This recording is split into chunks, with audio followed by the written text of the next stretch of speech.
नमस्कार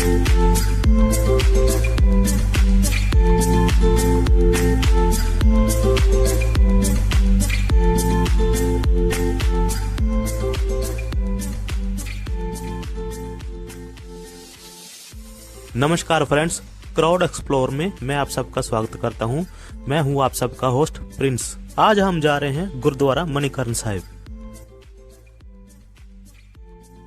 फ्रेंड्स, मनाली से मणिकर्ण का जो डिस्टेंस है वो 81 किलोमीटर का है। लगभग हमने 75 कंप्लीट कर चुके हैं। मणिकर्ण पहुंचने वाले हैं, तो रास्ते में कुछ टाइम एंजॉय करने के लिए रुके थे, तो टी ब्रेक ले रहे हैं। उसके बाद फिर चलेंगे मंजिल की ओर। मनाली से कुल्लू होते हुए हम पहले बुंतर पहुंचे।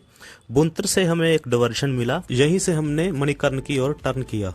बुंतर से आगे 30 किलोमीटर हम कसोल पहुंचे। स्थानीय लोग अपनी परंपरा के अनुसार माता का पिंडी स्वरूप लेकर जा रहे थे, तब हमने भी दर्शन किए।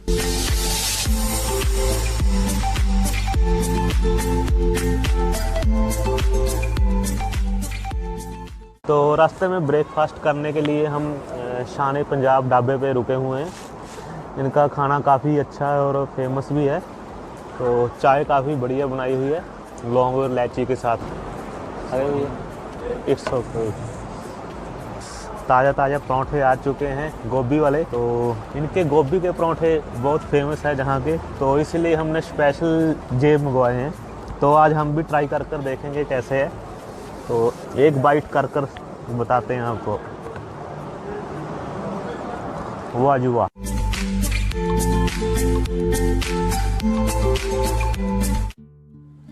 अभी हम गुरुद्वारा मणिकर्ण साहिब की पार्किंग में पहुंच चुके हैं।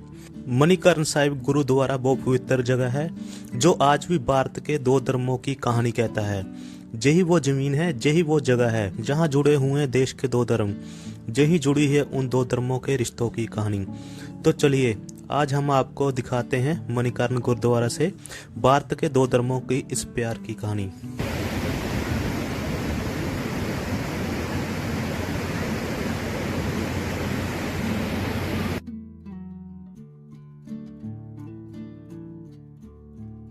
सो फ्रेंड्स, अभी मैं गुरुद्वारा मणिकर्ण साहिब पहुंच चुका हूं। तो ठीक गुरुद्वारा के साथ में ही एक शिव मंदिर है, जिसका एक अपना ओल्ड इतिहास है।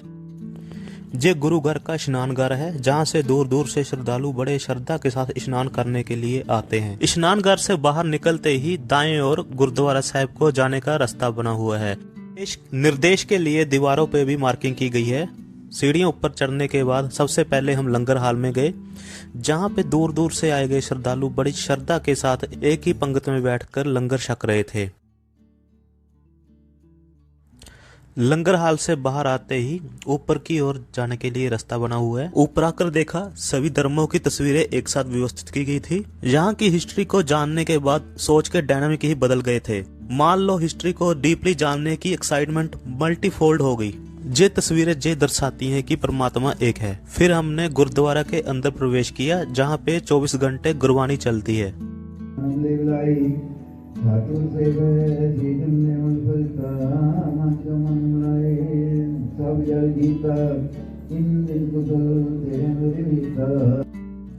गुरबानी का आनंद लेने के बाद हम गर्म गुफा की ओर बढ़े।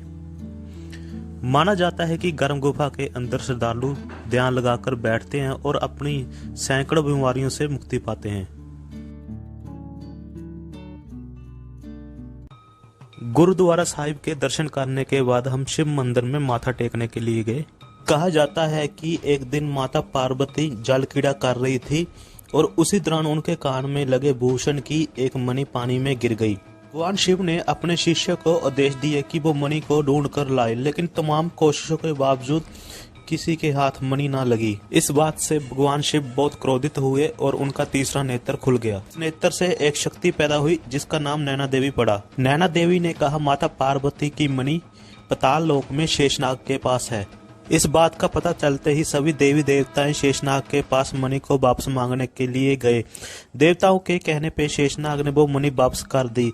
हालांकि उन्हें इस बात का बहुत बुरा लगा। उन्होंने जोर की फुंकार भरी और फलस्वरूप इस जगह पर गर्म पानी की धारा फूट पड़ी। मणि वापस मिलते ही माता पार्वती और भगवान शिव जी बहुत खुश हुए।